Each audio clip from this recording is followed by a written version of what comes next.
Hello and welcome to the Musical Instrument Investigator. My name is Sheldon and today we're going to have a look at the latest auction from Amati Auctions. So this is one of their affordable auctions and it's finishing on the 26th of February. It's the 23rd today, so a few days left to go.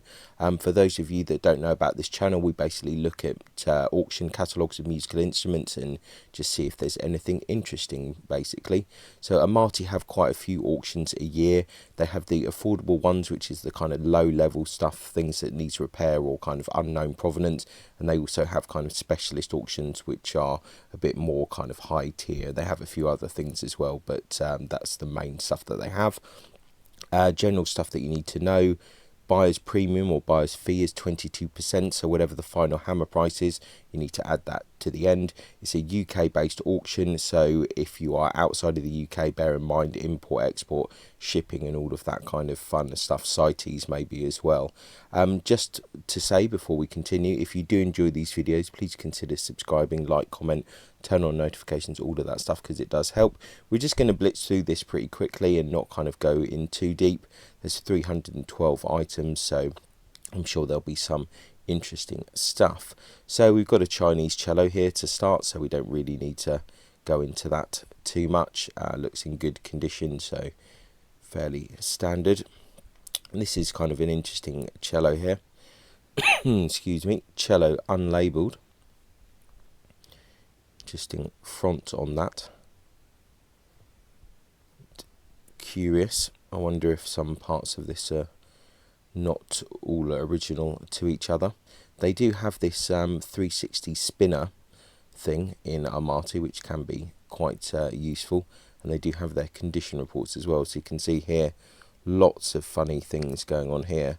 It's almost like some modern art. Closed cracks, open cracks, traces of worm and interesting stuff going there along the bass bar and up the top. Nothing on the back actually, so yeah, interesting instrument there, and 700 bid already, so it's popular, worth investigating if you are interested in cellos. But for me, I think time to continue.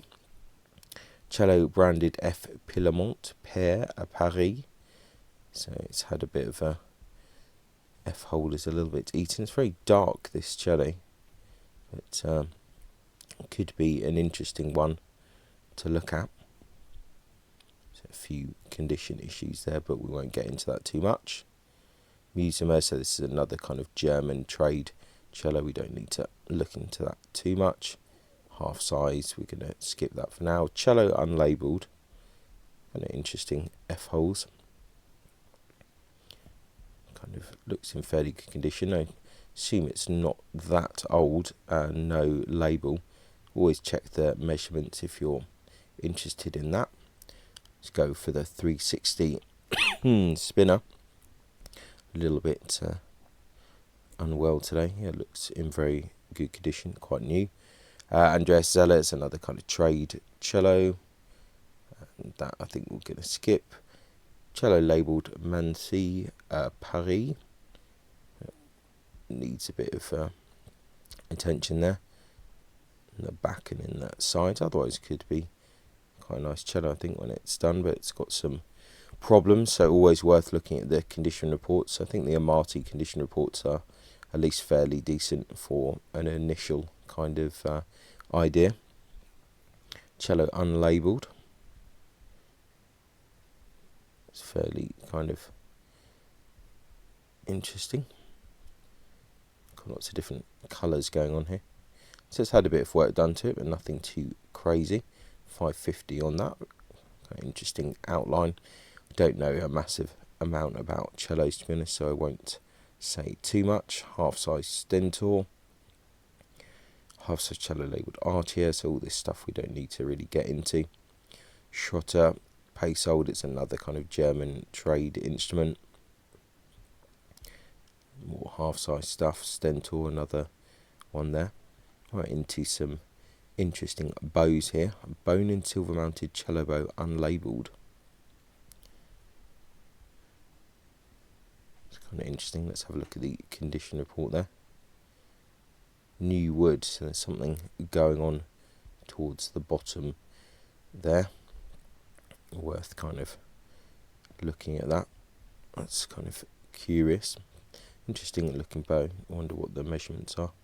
Yeah, 80 grams, 727, so fairly interesting.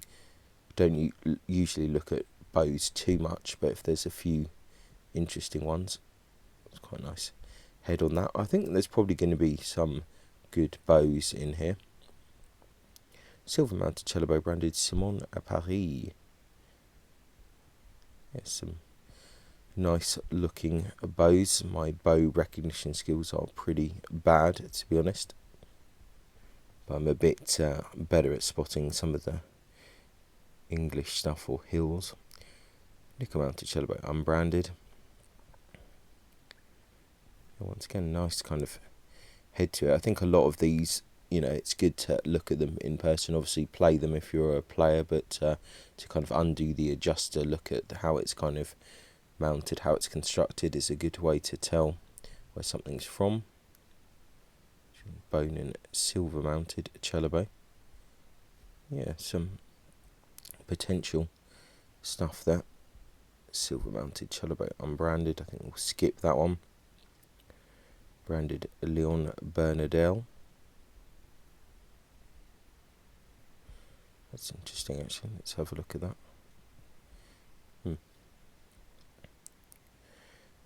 Nickel mounted cello bow branded Marco Raposo. So this is kind of a Brazilian bow, like modern bow, but it's probably a decent enough bow for a student or something. Silver mounted cello bow branded Bien Fait. Let's go. All look kind of fairly interesting actually. Nothing terrible. Another one with Bernardel there.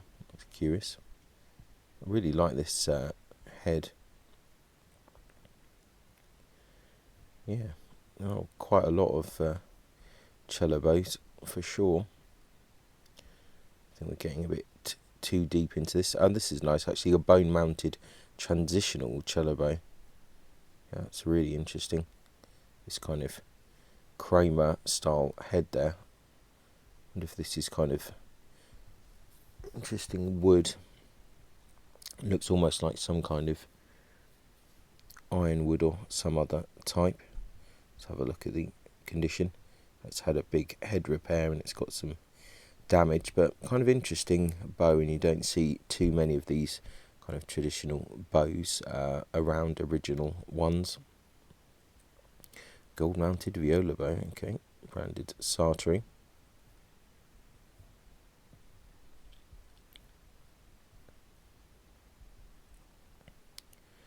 Nickel mounted viola bow, another Sartre one. Yeah, bow's more interesting than the cello so far, I think. Another bone mounted viola bow. I think some of these could be fairly nice. Silver mounted viola bow, unbranded. It looks like one of these Knopf kind of school bows with the inlay. Yeah, quite nice head to that. So another silver mounted bow. That also looks to be possibly some kind of ironwood or something. The other bow, maybe that was something different. Oh, lots of kind of gold mounted bows with Sartre stamps here. Another Sartre stamp there. We're going to skip through that a bit. Wow, there's how many bows are there with Sartre stamps? Wow, okay, it just keeps on going. I'm kind of trouble loading the image on that one. Just skip through some of these. Wow, an incredible amount of bows with a Sartre stamp in this auction. Stick there.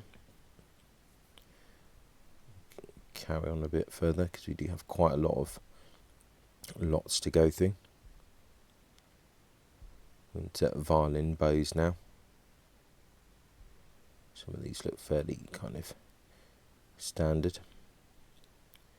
This is cool, bone mounted violin bow, unbranded. This I would definitely think is some kind of ironwood. Silver mounted violin bow branded Howard Ball.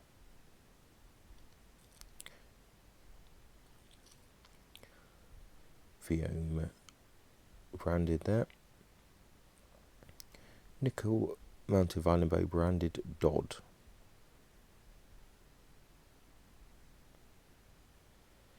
Silver mounted violin bow branded J. Tubbs. Okay, interesting.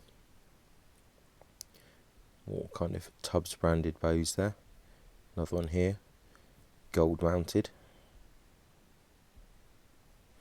Hard sometimes to tell between these Tubbs bows, because there were a lot of German kind of copies made of these bows as well, so you need to kind of look at the finer details and the mounts and all of that kind of stuff that we can't do from online, so definitely viewer advised or kind of view in person. Yeah, lots of Tubbs branded stuff as well. Another bow branded Sartre, some kind of interesting inlay there. Vora, Mocatel. So there's definitely quite a few interesting bows around for sure.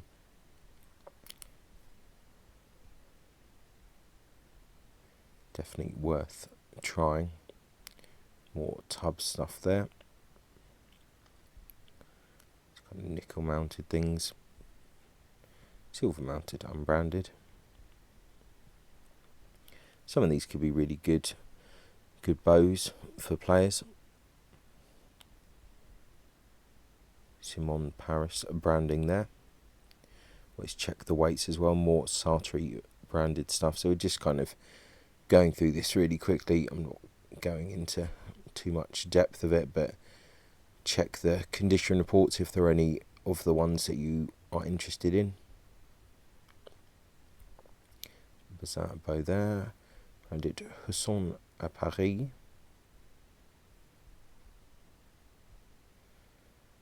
Golden mastic mounted violin bow branded Kittel. Well, it's popular, 425. Quite nice head there. Reasonable condition. Okay. Nickel mounted violin bow branded Picat. 110 on that one.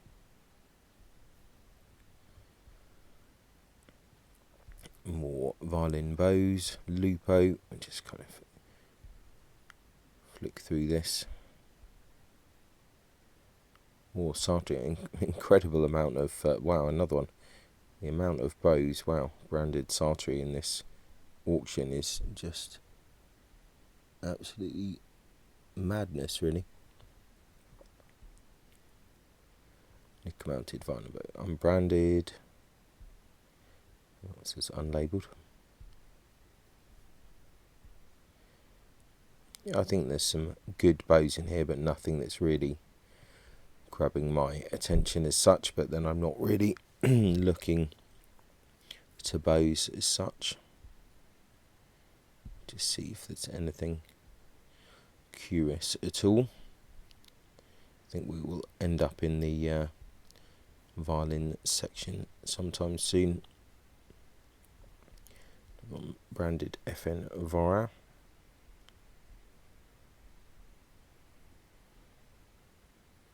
More Sartre, why not?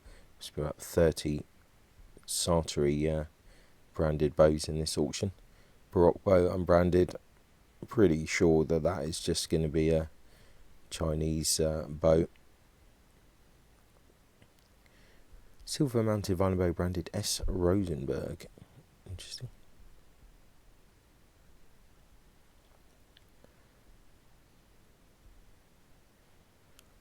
Silver mounted violin bow branded Herm W. Prell.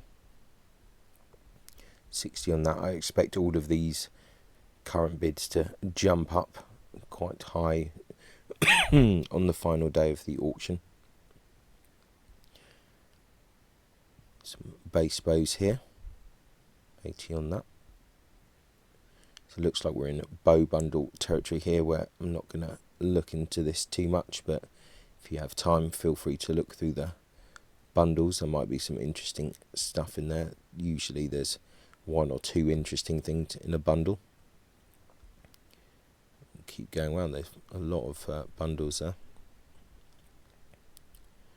We're only about halfway through the auction, so we do need to crack on a bit. Right, Violas. Viola labelled Robert Rayburn Smith. Does look somewhat kind of amateur made. Let's just have a quick look what the length of the back is. 415, so that's pretty good. A viola labelled Pier Giuseppe Esposti. Okay. Looks quite nicely made, but kind of difficult to tell with a lot of this stuff. 431, it's quite fairly big. That looks fairly standard. Interesting. A viola labelled something looks like Cyrillic or some kind. Looks curious looking. Bit of a funny back join there. Interesting. Looks like it has some kind of inked purfling, so, or painted. So that's quite interesting. Let's have a look at the condition report there. Open seams, chips and wear, so not too bad. So a bit of a curious one. This looks like a trade kind of instrument, but don't know, just in a bit of a battered state. 50 bid on that, but it looks, I think, fairly standard. What's the size of that? 385. It's fairly small. Viola labelled Carlo Coletti. Yeah, interesting wood there on the back. I suspect that this will do quite well. It's an interesting looking viola in fairly good condition there. 500 on that. I think that will jump up considerably when the auction goes. Wow, that is definitely something. Viola labelled Antonio Siciliano. Okay. Wow, that is a curious looking viola. I do not think I've seen a viola quite like that before. It's in fairly good condition. This is amazing kind of work here on the F holes and on the edge. I mean, I think that is an acquired taste. Not too keen on this at the back, but that is interesting. Scroll seems kind of a bit out of place really with the rest of the instrument. So, but I quite like this scroll actually. It just doesn't really seem to match the aesthetics of the rest of the instrument. I wonder if it was later, or even if this kind of detailing is a later thing. Let's have a look at the size. Wow, 445. That is huge. That is a really, really big viola. And let's have a look at the 360 on this. Yeah, that is really, really big. It's got quite an interesting shoulder up here, which is probably making it a bit larger. Yeah, really interesting viola. I think that will do really well just from a curiosity point of view. You don't see many instruments like that. That's something. That's cool. Well, that's good. We've seen one pretty interesting thing. Viola labelled Pierre Silvestre. This stuff is fairly standard. I'll just go through it. A Rebec inscribed J.M. Cumming 1972. I do like these kind of early instruments.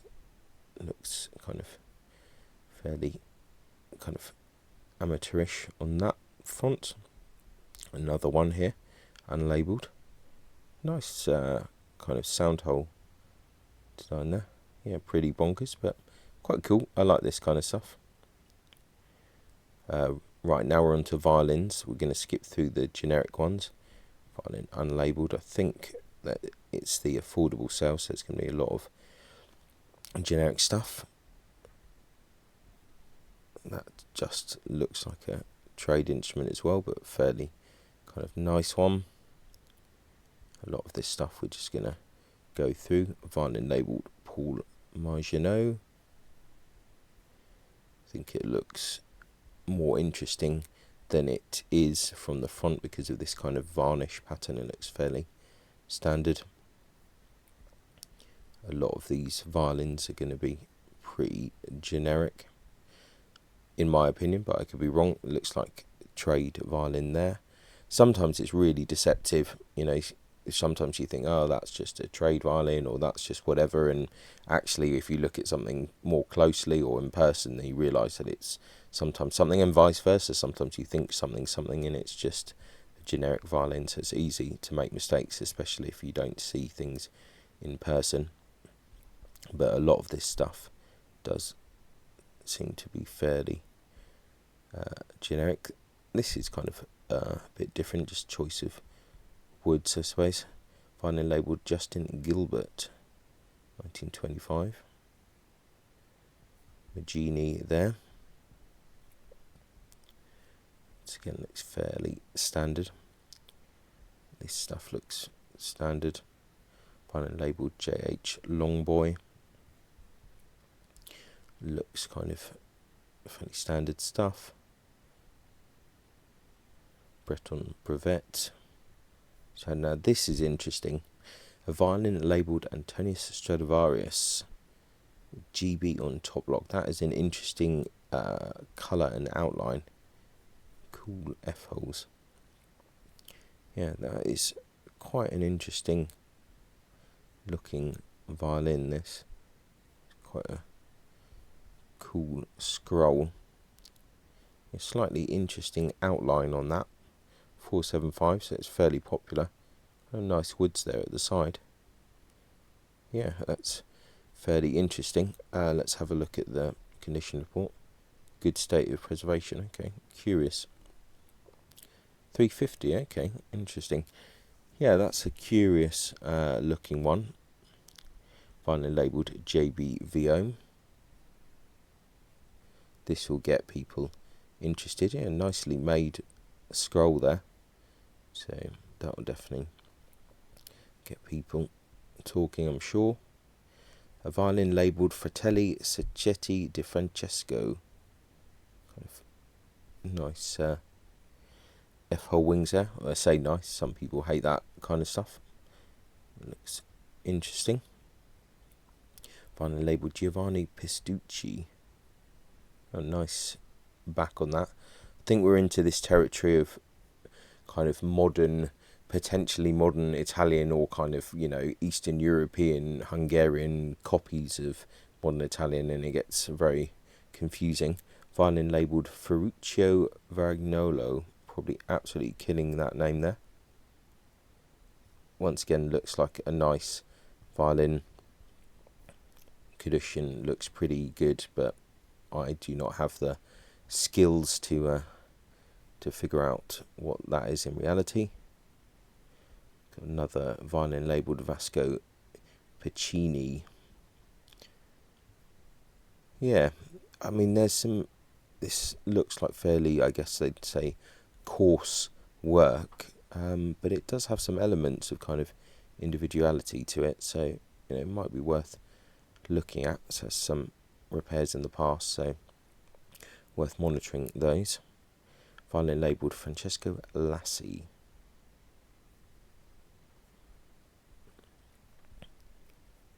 It's an interesting scroll action. I think that there's like a pin in there. Not that that necessarily means anything, but interesting turns on the scroll.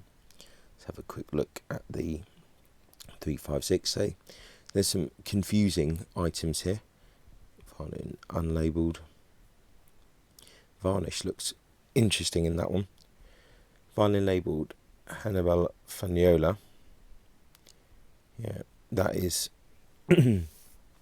quite an interesting violin. The varnish there and the scroll, like really beautiful kind of back on that, and nice varnish. So pins as well in this. So I think we will see some big bidding on this towards the last few days. So yeah, interesting violin, this one. I think this could do well. Once again, it's just so difficult to tell with these kind of ones. Violin labelled Leandro Biziak. So we have quite a few instruments in this auction that seem to be in that same kind of vein. But that Fagnola is a nice looking violin, whatever it actually is. So someone at least made an effort. Once again, this one with the Degani label. Like varnish is kind of interesting. The making is kind of nice. It's in good, fairly good condition. This one has a bit of a repaired soundpost crack there.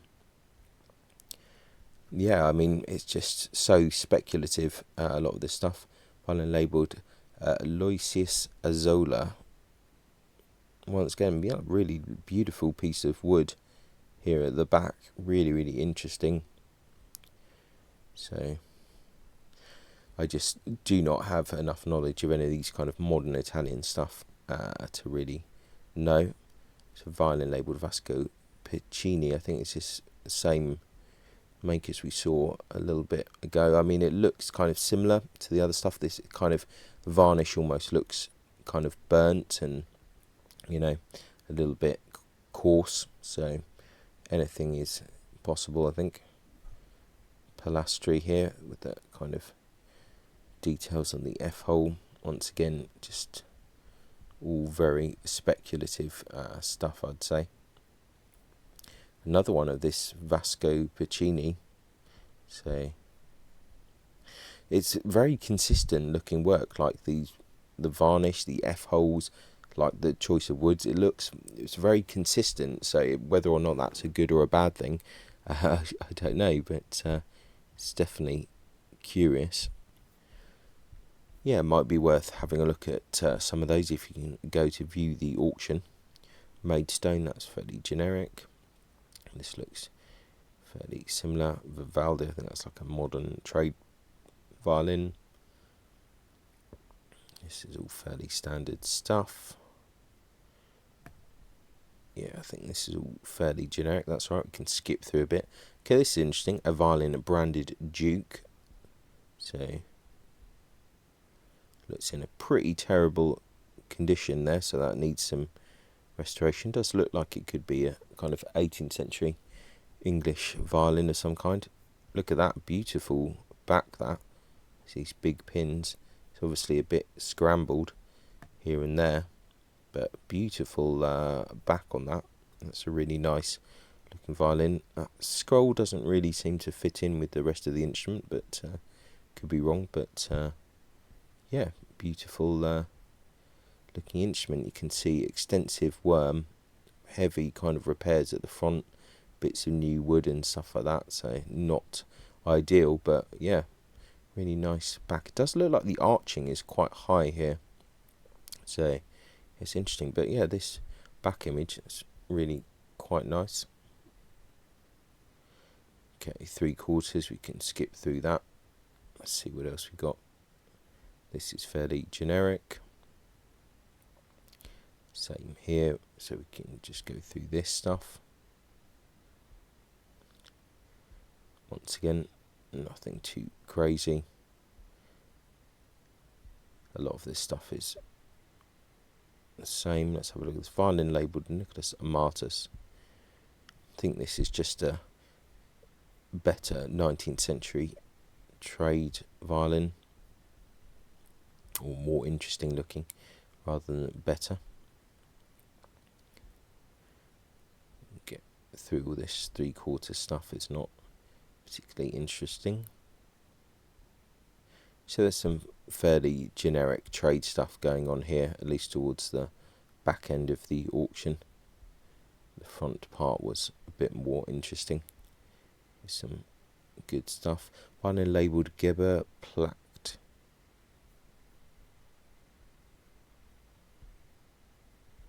Okay. Violin, another Nicholas Amati. Violin back and ribs labelled Samuel Gilks.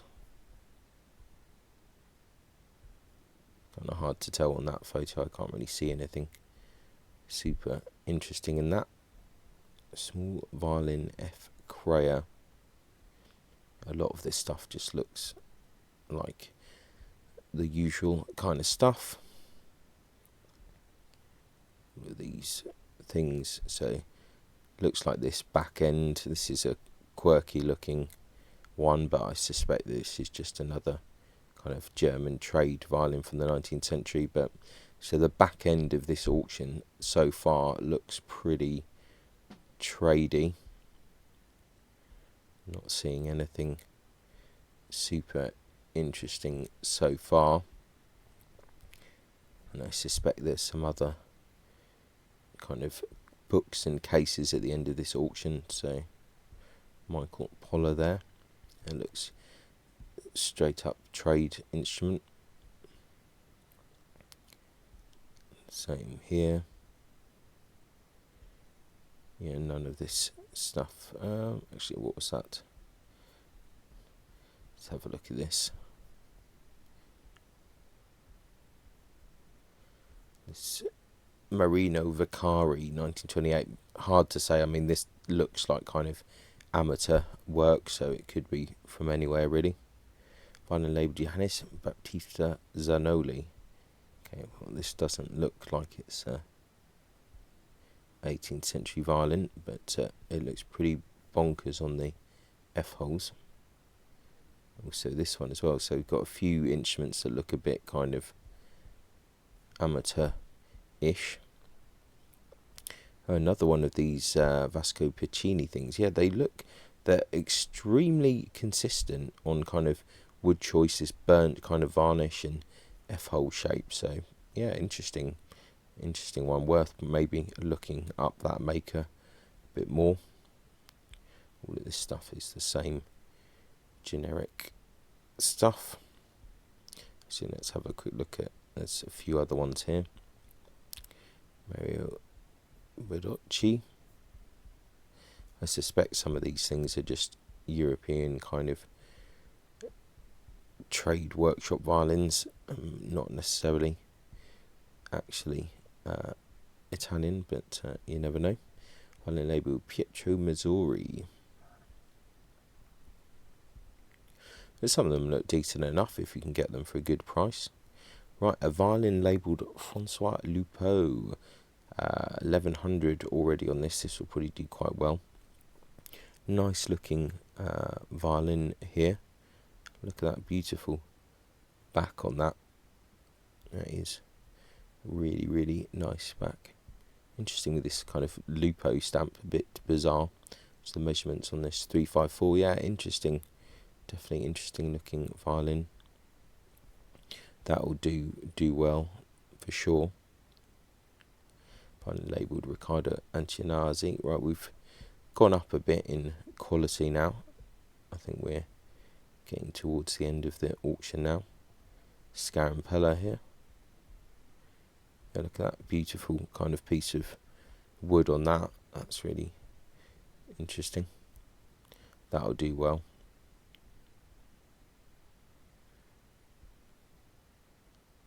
Violin described 1814 rep. Interesting thing. Looks probably, yeah, curious scroll there.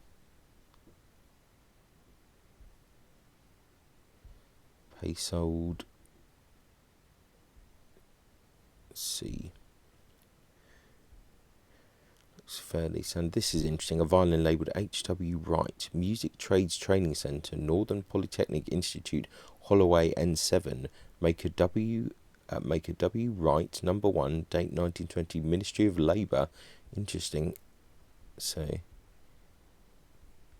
the varnish is starting to crackle a bit here. I mean, yeah, it looks like something that's probably made by someone that's kind of had some kind of knowledge, so not a complete amateur or in a training centre, as it were. So that's probably quite believable. So that's an interesting one. And some other kind of generic stuff here. Let's see what else we got here. This I suspect is another kind of trade instrument, but a better level of trade violin. Same as this one. They can be nice instruments in their own right. This one, another slightly wonky looking thing. One with a Beziak label. Hard to tell. Violin branded Morchant Groover. Yeah, a lot of this stuff is quite vague. Violin labelled Joseph Rocker, 300 on that. Quite nice scroll on that. Violin labelled Tess Niner, £100 bid on that. Quite nice back on that actually. Some potential. Interesting scroll.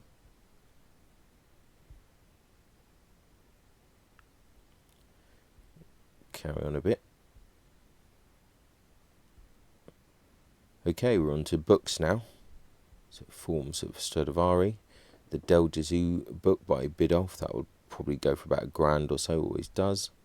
Otherwise we're kind of onto standard book territory, I think. Okay.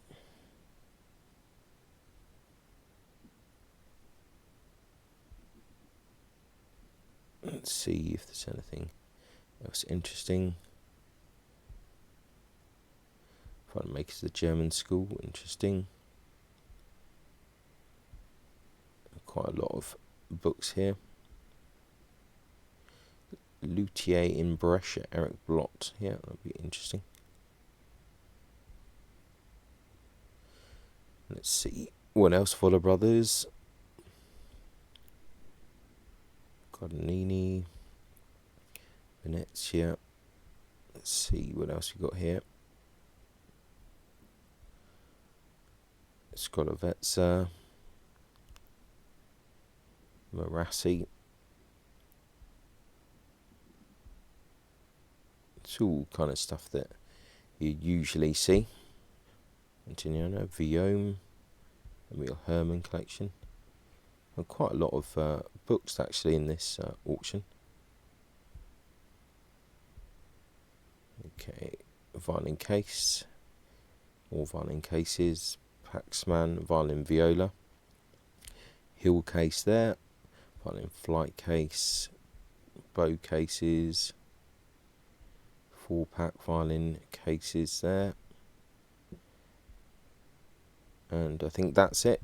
Yep, we've hit the limit. So there we go. That's the Amati affordable auction for February the 26th. Yeah, a few interesting things in between, some fairly standard stuff and a lot of speculative items, but worth looking at if you have a few hours spare just to go through the catalogue. Definitely seems like an auction that you probably would want to go and view some of these items in person, would be probably advised. But yeah, interesting in any case. So thanks a lot for watching, really appreciate it, and I'll catch you next time. Bye.